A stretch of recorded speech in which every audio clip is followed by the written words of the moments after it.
What's up, fantasy people? This is Tyler, Big Turd Ward, and Banjo, the dog, coming at you live from my garage. And this is the Fantasy Football Show.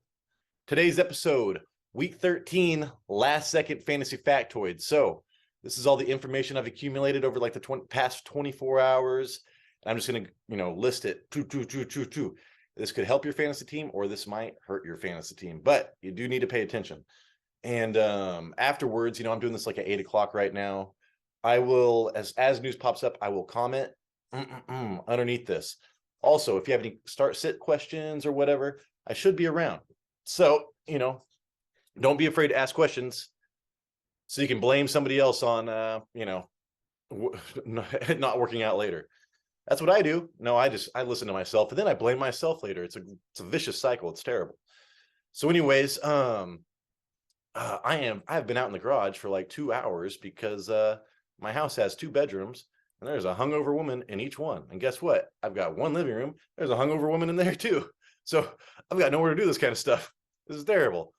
But hey, we're going to get through it. So today, if I could just ask you real quick, take a second to thumbs up. That'd be amazing. If you want a thumbs down, that's cool too. Hey, and if you hate us, let us know why. Because I can change maybe if it's something like that. So I'm going to start pulling up my list and going off this stuff right now. So Joe Mixon, this is the year of the concussion. So last couple of years have been what, COVID? Dude, now this is something new.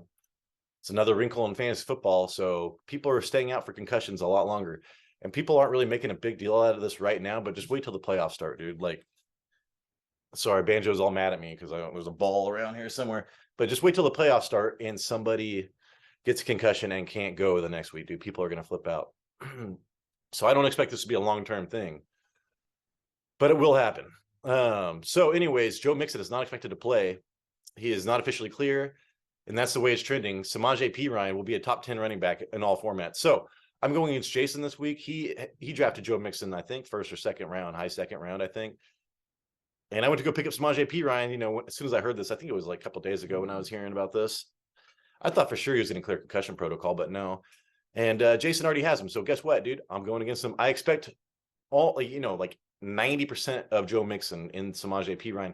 Not as good between the tackles, but an amazing pass catcher. So there you go. Also, sticking with the Bengals, Jamar Chase is expected to play versus the Chiefs today with no snap count limitations. So they're gonna keep an eye on him, but he feels great, and they have been showing like him doing routes leaning on that hip. So I don't think that they would even put him out there unless he was a full go. They've kept him out for a long time, and he is like their future, even though they do need him and they need him for the playoffs. It looks like they're gonna make the playoffs regardless. So if I had Jamar Chase, I would be all about starting him today. Next up, 49ers. Wide receiver Deebo Samuel, this is questionable. He has a deep thigh bruise. He plans to play, but this is scary because there's so many weapons on this team. He has not been getting utilized. He's going against a coach that knows how to stop him. He kind of made Deebo Samuel last year, and so I'm kind of interested. I think that his ceiling is not what it was. You drafted Deebo Samuel for his ceiling. It is not there this year, and that is going to continue, especially with a deep thigh injury. Man, I remember I played softball. I played baseball my whole life, and I went out and played softball. Somebody hit over my head. I just did a quick turn. I tore my thigh muscle. I turned white and was shaking, dude, on the ground. So, dude, I couldn't move for so long. Thigh muscles are serious. Let me get this ball for the DA. Amen, dog. All right, you got it, man. Oh, my God. This is why you guys come here, right? So you can see my struggles with my animals. Just wait till I have kids, dude. I'm going to have kids. I'm going to have animals. It's going to be crazy. Oh. So anyways, Deebo Samuel, I think he's a flex with upside. It's almost like Gabe Davis at this point, dude. Like, really? Whatever. Jets. So the Jets running back, Michael Carter, is not expected to play against the Vikings today. So it's going to be backfilled by committee, apparently. Zonovan Knight. They call him Bam Knight. I don't know. Maybe that's his new thing. Ty Johnson, who is hyper talented, but just has not done anything with it. And then James Robinson. So I expect James Robinson, to probably get like 75% of the carries because they didn't have him in last week because they didn't expect, you know, injuries and stuff like this. They liked Michael Carter as a runner better. So, and plus Michael Carter's got so much chemistry with Mike White. Like last year, that was this dude. So it's going to be interesting because Mike White they need a pass catching running back, and James Robinson isn't known as such. But I still expect him to get maybe 75% of the carries, and then Zonovan Knight, I think he's going to be the third down back, catching a lot of stuff. And then Ty Johnson's just going to get sprinkled in there. And it's scary because, dude, Ty Johnson is huge and fast. Like he should be amazing. Like he's like Rashad Penny, you know, like he should always be good. And you're waiting for these blow up games, or maybe later on in his career to blow up. This could be his opportunity. So, I mean, that's very, very, very low chance, but it is interesting. Lions first round pick, Jameson Williams. I picked him up this week. I think I picked him up. I held him on my IR for like a long time ago, until I realized how long his return was. But he's making his debut against the Jaguars, but he is expected to be on a very limited snap count. So I don't know why I picked him up, because, you know, I'm not planning for the future. I'm all about right now. But if you're planning for the future, pick up Jameson Williams, because I've been watching some video of him during practice. He looks amazing. And then let's see, dude. Miami's right tackle Austin Jackson is out now due to an ankle injury. And then, you know, left tackle Teron, I've been talking about this all week. Teron Armstead, you know, he's got a pec injury. And as soon as Armstead went out, I think Tua got like pressured or sacked for the next 9 plays. And now you're going against the 49ers. I am not starting Tua today. I'm going to start, which sucks because Tua has been carrying my team for a while. But I'm going to start Trevor Lawrence versus Detroit this week. I'm going to try to stack him with Zay Jones. We'll talk about that. But if you want to pivot off of Tua, I wouldn't blame you, because there is a recipe for disaster. But at the same time, you know, Mike McDaniels knows this defense, and he might know how to exploit it. This is a very interesting matchup. I don't know what you want to do, but I'm going to err on the side of not starting Tua if you have a good enough option. Tess, don't do that. And then let's see. And for Miami to really make a deep run in the playoffs, they need a healthy offensive line. I mean, they really, really need to keep Tua upright, because he's not like that. He's not as elusive as people think.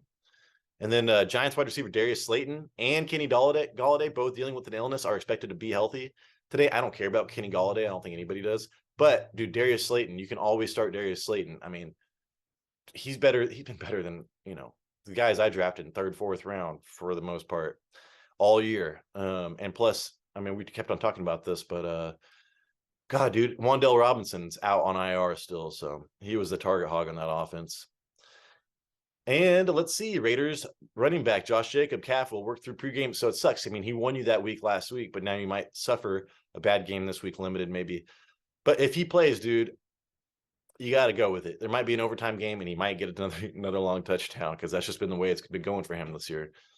So there's optimism that he can play, but they're not sure until pregame. So you need to monitor that situation. You know, maybe it'll be a comment coming up later underneath my thing. Broncos, hey, Jerry Jeudy listed as questionable for Sunday due to ankle injury, is expected to play versus the Ravens. And I think the only, you know, you wanted to play Jerry Jeudy over Sutton, and now Sutton's been getting all the targets, maybe getting like, I don't know, 10 points a game in PPR or something, even with all those targets. But I think this makes, you know, Sutton, I'm not going to play Sutton, especially if Jerry Jeudy's playing. I'm not playing Sutton. Do that again, especially against the Ravens. I'm playing the Ravens defense, so I'm not going to start Sutton. Dude, all of a sudden, can't start any of my wide receivers. It's crazy. Oh, man, that's what happens to you, Jeff. Gabe Davis, Michael Pittman Jr., Courtland Sutton. What were you thinking, Tyler? I was thinking at least the Colts offensive line would be good. All right. Anyways, so yeah, Jerry Jeudy. If you have him, he's very high risk flex. Washington running back Antonio Gibson. He is questionable for today's. So this was more of like oh my God, dude, Robinson. I'm going to be going against him today, so you know he's going to go off. I'm not even kidding, dude. Brian Robinson, Bulletproof Bob, 50 Cent of the NFL. He doesn't even walk with a limp. So this guy, he got his first 100-yard game last week. He got 20 points in fantasy. And now Antonio Gibson's listed as questionable with a foot injury. And if you know anything about Antonio Gibson, he's all about his knees and feet have been bad since he got in the league. So if Brian Robinson's getting everything, I think he'd be a good start today. You're going to start him anyways because you might have sat him last week when he finally went off. And then Travis Etienne, he's listed as questionable due to with his foot injury, but he's expected to play versus the Lions. And Doug Peterson said he's good to go. If I had Etienne and he's playing the Lions, and I just in the report right after that game it was not his surgically repaired foot, it was just got rolled up on, it wasn't the same foot, I'd probably be comfortable with starting Etienne and expecting a decent amount of touches. Who knows what he's going to do with it, because he's been pretty bad lately after he just blew up and looked so good. But he's going against the Lions, so you don't want to miss out on that opportunity. And then I just rolled out of bed, man. Came out here in the garage. It's freezing. I need to take a hot shower. This is ridiculous. Tyler needs chalky milk and a banana. Jeez, dude. Okay, so Zay Jones, right? I am stacking him with what's his name? God, Trevor Lawrence, man. And I'm gonna start because they're going against the Lions. And hey, dude, he's coming off that 14 target game. We are going with Zay Jones. He's listed as questionable, but you want to monitor and start him if he plays. Fournette is still listed as questionable, but he had a full participant. He was a full participant in practice all week. And so, if you're a full participant in practice for 2 days in a row, usually you're good to go. So I expect Fournette to be good. And this is also the return of Gio Bernard. I just was listening to the Rich Eisen show this week, and he was interviewing Rachaad White, and he's talking about, hey, what do we do? And he's like, I need 100 yards and a touchdown. You better get it. And Rachaad White's like, oh, I don't know. I don't know, dude. So Rachaad White, I think that you got what you got out of him, and that's you. Hopefully you started him the last game because Fournette is back. And then Sutton questionable with illness, but he is expected to play against the Ravens today. Like I said, Jerry Jeudy's expected to return, and I'm sitting Sutton anyways because I'm in a 10-man league and I've got better options. I mean, Zay Jones is a better option than Courtland Sutton, man. Isn't this ridiculous how far we have gotten? Michael Gallup is questionable with illness, but he is expected to play. And so, when I saw that Michael Gallup was questionable, I want CeeDee Lamb just to blow up, man, for 4 games in a row, like he should. And I feel like for that to happen, he's gonna have to be the only person in town, because I don't know if he doesn't have the attitude or what. So that's not going to happen, it looks like. And I was still waiting for Michael Gallup to go off like he was last year. Dalton Schultz got back on track, but we're still waiting for Michael Gallup to get back on track. And then we're talking about OBJ, but OBJ getting signed by the Cowboys looks like it's getting pushed and pushed and pushed. So, and then finally, Rahemm Mostert, no injury designation today versus the San Francisco 49ers. They might have to run the hell out of the ball because the pass rush coming in. So I do like Rahemm Mostert going today. And I think Jeff Wilson Jr. he was not fully healthy.